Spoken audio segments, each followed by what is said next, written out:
शराब घोटाला।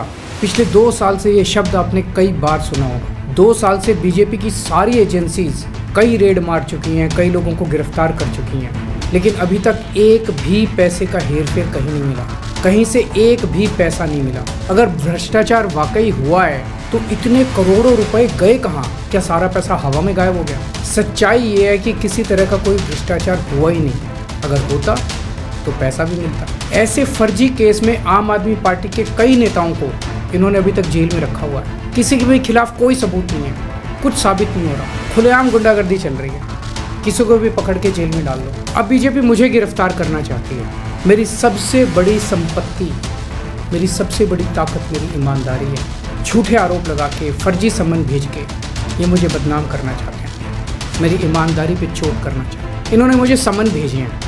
मेरे वकीलों ने मुझे बताया कि ये सम्मन गैर कानूनी है। क्यों गैर कानूनी है?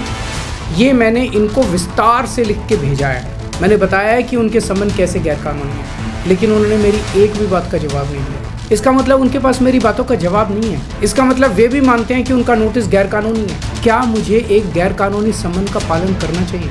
अगर कानूनी रूप से सही सम्मन आएगा तो मैं पूरा सहयोग करूँगा। बीजेपी का मकसद जाँच करना तो है ही नहीं। इनका मकसद तो लोकसभा चुनाव में मुझे प्रचार करने से रोकना है। ठीक लोकसभा चुनाव के पहले इन्होंने मुझे सम्मन भेजा। क्यों? इस जांच को चलते 2 साल हो गए। अभी ठीक लोकसभा चुनाव के पहले मुझे क्यों बुलाया जा रहा है? पहले क्यों नहीं बुलाया? सीबीआई ने मेरे को 8 महीने पहले बुलाया था। मैं सीबीआई में गया था, उनके सारे जवाब भी दिए थे। लेकिन अब ये लोग ठीक लोकसभा चुनाव के 2 महीने पहले मुझे बुला रहे हैं। तो बीजेपी का मकसद कोई पूछताछ करना थोड़ी है। इनका मकसद है पूछताछ के बहाने केजरीवाल को बुला लो और उसे गिरफ्तार कर लो, ताकि मैं लोकसभा चुनाव में प्रचार न कर पाऊँ। आज बीजेपी भ्रष्टाचारियों को नहीं पकड़ रही, बल्कि खुलेआम ईडी और सीबीआई का इस्तेमाल करके दूसरी पार्टियों के नेताओं को तोड़ के बीजेपी में शामिल करवाने का काम किया जा रहा है। एक नहीं, 2 नहीं, कितने उदाहरण हैं जहाँ किसी पार्टी के नेता के खिलाफ ईडी सीबीआई के मामले चल रहे थे या उन पर गंभीर आरोप लगे हुए थे। जैसे ही वो नेता बीजेपी में शामिल हुए, उनके सारे पुराने मामले बंद कर दिए गए या ठंडे बस्ते में डाल दिए गए। तो जो इनकी पार्टी ज्वाइन कर लेता है, उसके सारे मामले रफा दफा कर दिए जाते हैं। जो इनकी पार्टी में नहीं जाता, वो जेल जाता है। आज मनीष सिसोदिया, संजय सिंह और विजय नायर इसलिए जेल में नहीं है कि उन्होंने भ्रष्टाचार किया है, वो इसलिए जेल में है क्योंकि उन्होंने बीजेपी में शामिल होने से इनकार कर दिया है। आज हम बीजेपी का मुकाबला क्यों कर पा रहे हैं? क्योंकि हमने कोई भ्रष्टाचार नहीं किया।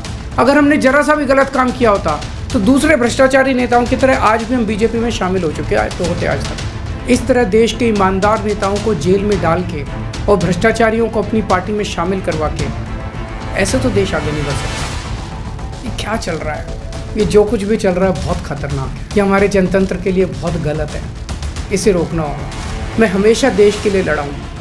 मेरा तन मन धन देश के लिए, मेरी एक एक सांस देश के लिए, मेरी खून की एक एक बूंद देश के लिए, मेरे शरीर का एक एक कतरा देश के लिए समर्पित है। हमें मिलके देश को बचाना है। मैं पूरी जी जान से इनके खिलाफ लड़ रहा हूँ। आपका साथ चाहिए।